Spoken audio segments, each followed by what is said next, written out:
Hello and welcome to today's TerraTech Worlds stream. I'm Grace. Today we're talking about resources in the game. So who do I have with me?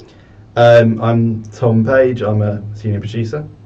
I am Antonio, and I'm a senior game designer. Cool. And first of all, I guess the question would be, what are resources in TerraTech Worlds? Resources are the building blocks of the game. Everything requires resources, crafting, ammunition, structures, blocks, sky's the limit. So how do I get resources in TerraTech Worlds? You get resources by harvesting them from the world around you, trees, rocks, all types of rocks. Sometimes some enemies might even drop them as loot. Yeah, we've had some big internal discussions about should everything be mineable?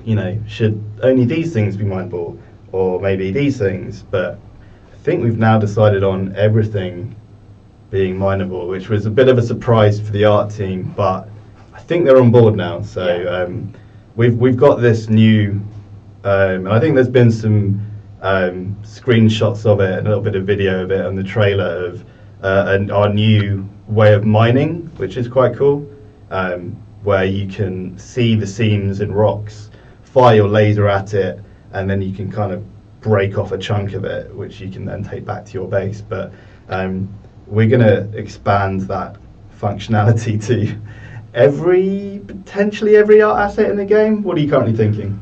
Some stuff will definitely be, you'll be able to cut most things in the game, I think. Yeah. Because that's fun. Right?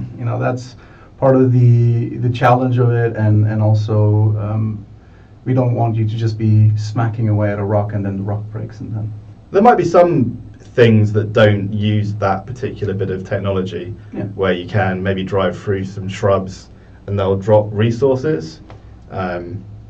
We've got quite a few resources. What's the current count? 15, I believe. 15, yeah. 15 without counting all the, permutations and stuff. Yeah, well, that's maybe the next interesting thing to talk about. It's the permutations of all the different resources. Let's do it. So, without going too much into crafting, because I think that'll be a separate video, we've been being inspired by games such as Satisfactory and other crafting games, but obviously we're not going to go as deep and as complex as those games, but we've definitely taken away some bits and pieces from what we think they do well. So the idea of taking these kind of unrefined resources and putting them through a pipeline, and taking these kind of alchemical processes and mixing things together to create new things.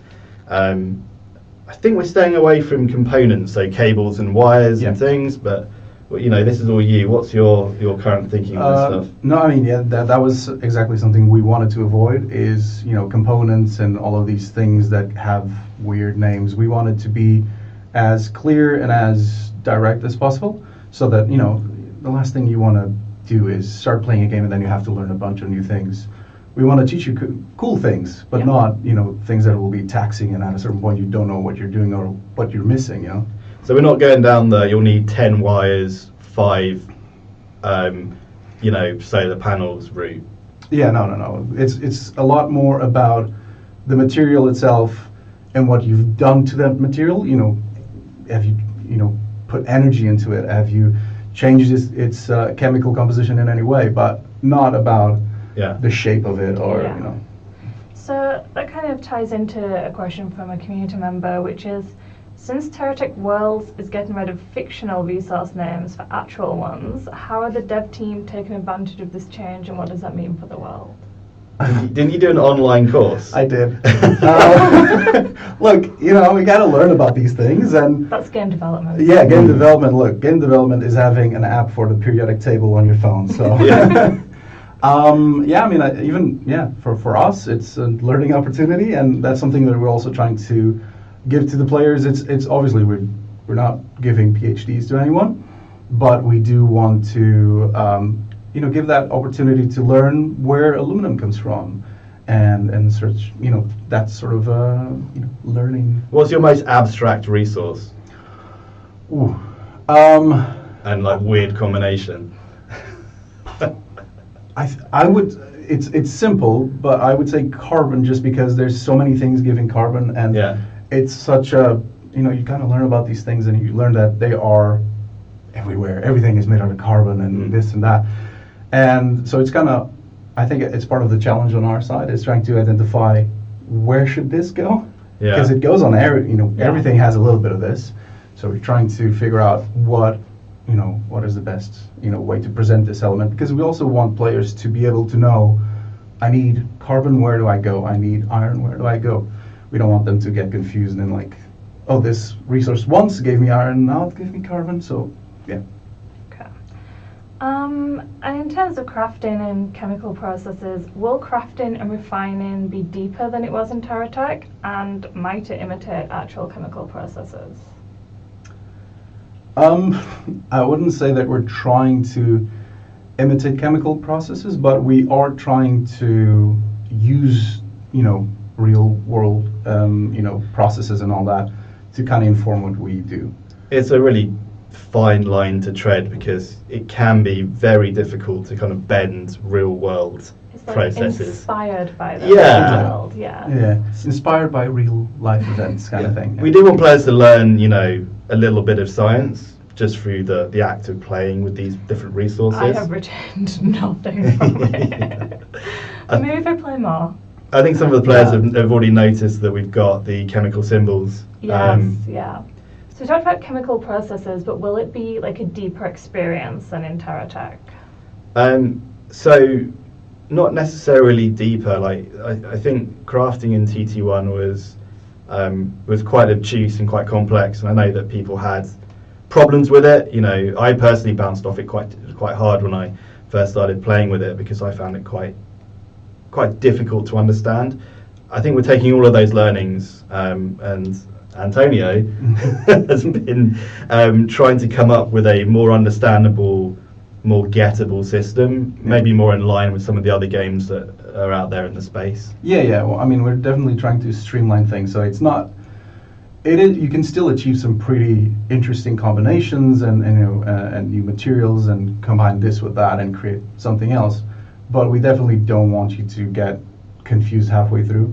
We don't want only a portion of our players crafting. We want everyone to be engaging with it and just having fun. Yeah. And so it's all about just making it accessible, I suppose. Yeah, we're trying to avoid those kind of, and it's really difficult in games like this, the kind of throughput optimization, as in Satisfactory is a really good example of this, where you'll have a machine making something at a certain speed, another one making another speed, and you'll need two resources to flow into another one, and then you'll have lots being produced here and not enough here, and it's like, oh god, okay, I need to do the maths to balance out all of this, and oh god, now something's jammed in the conveyor belt, and I'm going to have to delete the conveyor belt and get all of those resources off it, and with none of that stuff. Which is really good for Satisfactory, but because that's only like a part of the overall experience in TerraTech Worlds, we don't want to just make it science simulator. We want you to be exploring and fighting, and we want it to help you progress to what you're trying to do. Yeah, it's one of the many activities that you'll have, so. Yeah. So how will the management of resources be handled? Is it like a basic inventory, or are there certain blocks that maybe allow you to carry certain resources or certain amounts? A little bit of both, I'd say. Yeah, this is quite early, our discussions on this. I think the more we play internally, the more we're going to be directed by, oh, actually, maybe it would be cool if I had a carbon inventory block that would allow me to store more carbon. At the moment, we don't have any specialized blocks, so silos will just contain everything. Tech blocks can just contain any resources, but building choices matter, which is one of our big kind of key pillars of the game. Me being able to spec into a tech that is like, I'm really good at carrying carbon. I mean, that's pretty niche, but maybe that would be something that somebody would want to do, so why stop them? Yeah. I think it's worth saying at this point, like I say in every stream, development in progress. Yeah. a lot of these answers right now. We're interested in hearing what you think, and we're talking about it quite early on. So everything we say is subject to change, but it's an interesting conversation to have with the community. Well, it's all going to change when everybody gets to play the game. Yes. And they tell us what they actually want. So. And if you sign up to the TerraTech Worlds newsletter on TerraTechWorlds.com, you could be in with the chance of playing the game. Such a pro. So, I guess if it is a basic inventory, will it be limited or infinite? It is limited by how you build your tech. At the end of the day, again, building choices matter, and we really want the players to, you might get on a t-shirt. Yeah. You might want to just have a very light and quick tech, and that potentially will not be able to carry that much. You might make a tanker that just carries the whole half of the planet. That is up to the player. As Tom said, we definitely want to potentially have maybe different bags. It's something that we're floating through the team, and just trying to get an idea of what we want. But at the moment, we're trying to make the system as dynamic as possible, so that we eventually, if we come to those conclusions, that we can just kind of work it in. Yeah, the way we work, we tend to go quite wide with features, as in, I want a bag that can carry everything. So at the moment, we've got the tech that will allow us to restrict what particular tech blocks can carry, but we're not using it, and we haven't really turned that bit of stuff on yet, although we do want to. It's just finding that right time and making sure that it's something that people want and is fun. Mm-hmm. So. Yeah. And as well as carrying things in the inventory, sometimes you could maybe build a tech that, I think you did one that has, you can put things physically on it as well. Yeah. So it might not be the most efficient way, but there are other options that people can explore. Yeah, interestingly, there's two different ways of transporting resources, and we'll probably expand on this. So there's quite a few different ways. But the two currently are your internal inventory, which is where you would carry chunks, which most people are familiar with in TT1. But if people aren't, what are chunks? These are these kind of tiny virtualized versions of a resource. Yeah. Normally, you get those by processing or refining a giver, like a big resource node. So in TT1, where you chop down some trees, it would just spawn chunks, which you then hoover up and store on top of your tech. This time round, they go into your tech inventory. But with our new mining gameplay, which I was referring to earlier, you may have seen the laser chopping off a chunk of an actual node, a giver. You can actually pick that up and put that on your tech, and that has weight and mass. And you then have to transport that back to your base, hopefully without breaking it. Yeah, and that's also one of the things we're saying is easier with friends. As with TerraTech Worlds, you can do that on your own. If you're playing with friends, it's a little easier to try and maneuver it together, I think. The tractor beam to try and lift this thing up, we've intentionally left it at the moment. Not difficult to use, but unwieldy. It's unwieldy to be able to place something on your own tech. Now, if you've got a friend, it's really easy just to pick it up and then put it on your friend's transporter tech, and then you can burn it back to the base. Yeah, a lot of these things obviously in development, but yeah, we want to really push that idea of teamwork. Almost creating an assembly, and one grabs the rock, the other one takes the rock back to base and stuff like that. Yeah. So we might have touched on this already. As inventory is limited, how might expansion be handled? Via progression through the game or through blocks that, rather than holding resources, could allow you to expand your inventory? Blocks. More blocks. More blocks. Yep. Bigger blocks. Blocks that you've found maybe further in one of the new biomes, or a block you've crafted. But yeah. Yeah, and there might be other things that influence, your overall amount of space in your cargo. Maybe influence also stack sizes and all that. There's, again, all things that we're playing with and trying to figure out what works, what doesn't, what feels right, what doesn't. But it all feeds back into, hey, going to say it again, building choices matter, everybody. I'm going to start a news ticker on the bottom. Yeah. You should have it so that it's just so that building choices matter. Maybe I'll get one of the Twitch chat bots to just put it in there and chat every so often. So we kind of talked about personal inventory. Does that mean inventories are tied to specific techs, or might they be more universal, like block inventories in the base game? I can talk about what we currently have. So yeah, your tech inventory is just on your tech and is your inventory. If you get blown up, you'll leave that in a death box, where you died. Yeah. Anyone can go and pick that up for you. But we also have silos, which are a communal deposit, a chest, let's call it, where you can all go back and store your resources or blocks or anything at the moment, although we are going to look to restrict that, like I mentioned earlier. You also have your tech yard, which is your big block inventory, which is just yours. So you can go there, you'll be able to craft blocks, you'll be able to select blocks from your catalogue, and then put those on your tech. And we kind of talked about chunks before, so someone did ask if there are still resource chunks or if they're like absorbed directly into the inventory. Yeah, in TT1 they kind of went on your tech, didn't they? There was a block that would carry them. Currently, as the trailer shows, they absorb into your tech.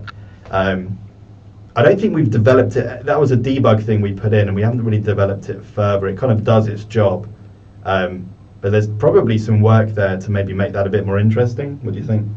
I mean, like from a resource point of view, like I like the idea of breaking a rock down and then it just all gets sucked into my tech. It just makes it easier. But yeah, it's definitely something worth exploring and potentially something to work on. Yeah, well, it's do we go back to how TT1 does it, where those blocks are actually stored kind of externally? It's probably not something we'd want to do because that did cause issues. Yeah, and a lot, especially now that we're working a lot more with physics and player-driven aiming and all that. Potentially, we might want to avoid that. Yeah, it's a good point. Now we're really designing the game from the ground up to be multiplayer. There's quite a few bits and pieces we need to do to allow us to have a very good frame rate and a good experience when there's lots of people playing. Lots of physics objects all been placed on the ground and all interacting with each other with all the text and stuff. It's very heavy on the CPU, so we're always keeping an eye on performance. So sometimes we make decisions like this, or we've not developed a particular area because of what it could mean to the end frame rate of your game. So. Yeah. And in terms of progression through the game, like how do resources progress through the game? That is something that we're currently still exploring. Right now, a lot of the resources are sort of tied to specific biomes. So as the player moves further into the planet, they'll encounter different resources, and these resources will potentially give you, open new doors, new things to explore, new weapons, new buildings. But it's something that we're trying to make it as dynamic as possible, so that we can, maybe if something's not working here, we might want to move it to a different biome or something like that, or even can I access this specific resource from a different biome? Yeah, because you've got resources that are kind of common between all the Yes. biomes. Then you've got resource specific, or biomes that have specific resources you can only find in those biomes. So there's this kind of big balancing act. And then we need to kind of factor in water as well, and then potentially how flight would factor in as well. So yeah, lots of work for you to do. Could we mine clouds? Maybe. We probably could mine clouds. Okay, well, we're not making any promises. Yeah, we're not mining clouds. Where's my notepad? Yeah, quick, mining clouds. So you talked about some resources being biome specific, and then you also talked about water. So do some resources, like outside of the biomes, are there like specific little places where they might be, and like things like that? I mean, yeah, definitely. We want players to, in a way, kind of learn how things behave. Certain resources might only spawn near water. Certain, maybe, resources might spawn because of a lightning storm or something like that. And that's definitely something we want to almost reward players that go a little bit deeper into it, and kind of master it. And, maybe you have a new friend that joins the game and you are the one that knows, you know the land. You can tell everything, like, oh yes, the wind is blowing this way, so that means, something's happening there. Yeah, I think it's kind of a nice reward for exploring as well, because we'll be talking about this more later on, but we've been looking a lot into the global map and exploring, and I think as well it's nice to feel rewarded for kind of going further and outside of your base. Yeah, I mean, we definitely want players to, as they're moving along in the world, to come upon like certain really interesting, maybe just a massive cluster of this specific biome, specific resource that you were really looking for, or maybe you got yourself thrown in the middle of a lava pool and suddenly like, oh, what is this in the middle of the lava pool? I'm dying, but there's something useful here. So cool. Well, I think that's all of the questions that we had for this stream. As always, if you want to submit any for future streams or let us know, you can do that in the chat or on our TerraTech Discord server. Thank you both for joining me, and we will see you next week.